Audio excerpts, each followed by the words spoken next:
আসসালামু আলাইকুম প্রিয় দর্শক, আজকে শেয়ার করব কাঁচা খেজুর রসের ক্ষীর বা পায়েস রেসিপি। শীতের সকালে ঠান্ডা ঠান্ডা খেজুর রসের ক্ষীর খেতে কিন্তু অসম্ভব মজা লাগে। আজকের পুরো রেসিপিটি দেখে নিলে একদম সহজভাবে আর পারফেক্টভাবে খেজুর রসের ক্ষীর রান্না করে ফেলতে পারবেন। তাহলে দেরি না করে চলুন মূল রেসিপিতে যাওয়া যাক। ভালো লাগলে একটি লাইক দিতে ভুলবেন না।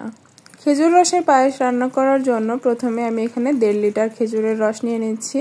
তো বাড়ি থেকে 2 লিটার রস পাঠিয়েছিল, ওখান থেকে হাফ লিটারের মতো আমরা খেয়েছি। আর 1.5 লিটার দিয়ে আজকে ক্ষীরটা রান্না করব।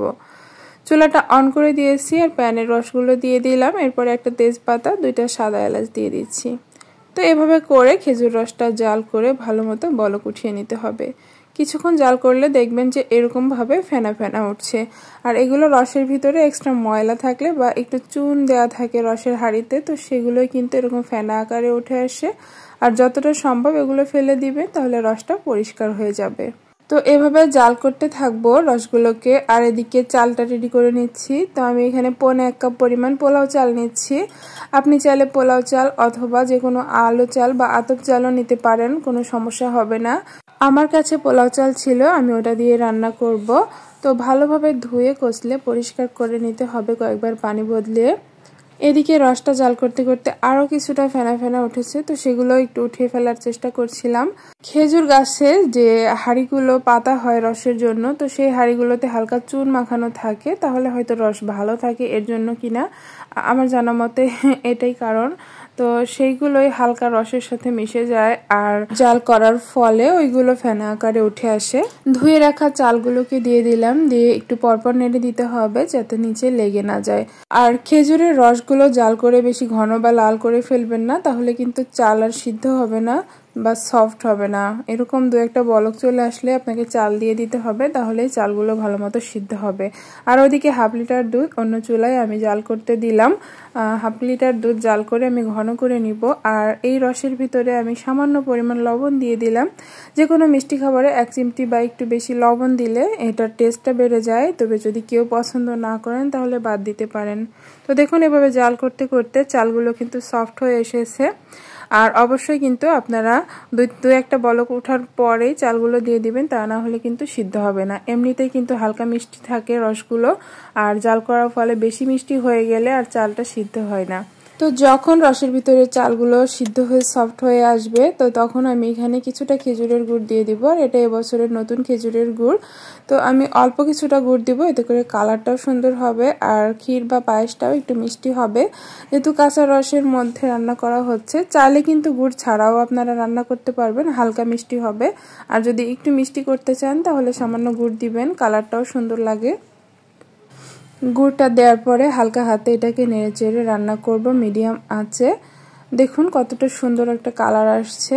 আর এর মাঝে নারিকেল দিলে অনেক বেশি মজার লাগে, তো আমি এখানে হাফ কাপের একটু বেশি বেশি কোরানো নারিকেল দিয়ে দিচ্ছি। আর এটা ফ্রোজেন, চাইলে যদি ফ্রেশটা হাতের কাছে থাকে তাহলে অবশ্যই ফ্রেশ নারিকেল দিবেন, তাহলে বেশি মজা লাগবে। আর খেজুর রসের ক্ষীরে নারিকেলটা আমার ভীষণ ভালো লাগে। আর এইদিকে দেখুন হাফ লিটার দুধ কিন্তু অর্ধেক হয়ে এসেছে। তো এই পর্যায়ে আমি দুধটাকে দিয়ে দিচ্ছি সরসহ, খেতে ভীষণ ভালো লাগে। আর এখানে আমি কিছুটা গুঁড়া দুধও ব্যবহার করব। কেউ যদি বেশি দুধ ব্যবহার করতে চান সেই ক্ষেত্রে গরুর দুধটা আরও বেশি পরিমাণে নিয়ে জাল করে ঘন করে অ্যাড করবেন। তো আমি যেহেতু এখানে হাফ লিটার দুধ দিলাম, সেহেতু আমি এখানে একটু গুঁড়া দুধও ব্যবহার করব, তাহলে বেশি টেস্টি হবে।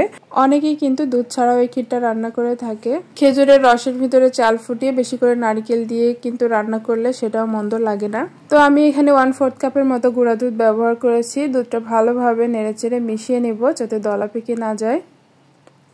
আর এভাবে করে অনবরত নাড়াচাড়া করতে থাকবো। আর শেষের দিকে নিচে লেগে যাওয়ার সম্ভাবনা বেশি থাকে, তাই আমি ভালোভাবে নেড়েচেড়ে নিচ্ছি। পায়েস কিন্তু অনেক রকমের হয়, তার মধ্যে খেজুর গুড়ের বা খেজুর রসের পায়েসটা কিন্তু অন্যতম। খেজুর রসের পায়েসে আলাদা একটি স্মেল আসে, এটা কিন্তু অনেক মজা লাগে খেতে। তো দেখুন এরকম ঘন করে নামিয়ে নিতে হবে। বেশি ঘন করলে কিন্তু ঠান্ডা হওয়ার পরে অনেক বেশি শক্ত হয়ে যাবে। একটু পাতলা থাকা অবস্থায় নামিয়ে নেবেন। আমি একটা মাটির হাঁড়িতে পরিবেশন করে নিচ্ছি, আর উপর দিয়ে হালকা একটু নারকেল ছড়িয়ে দিব। এটা খেতেও ভালো লাগবে আর দেখতেও সুন্দর লাগবে। রসের ক্ষীরটা কিন্তু দেখতে দারুণ হয়েছে আর খেতেও অসম্ভব মজার ছিল। আমার বলা প্রতিটা টিপস যদি ফলো করেন আপনারা এভাবে পারফেক্ট ভাবে খেজুর রসের ক্ষীর বা পায়েস রান্না করে ফেলতে পারবেন। আর এই খেজুর রসের ক্ষীরটা আমরা সকালবেলা ঠান্ডা হলে মুড়ি দিয়ে খাই, অসম্ভব মজার লাগে। আর মুচমুচে মুড়ি এটার সাথে অ্যাড করলে দেখবেন খেতে অনেক বেশি মজা হয়।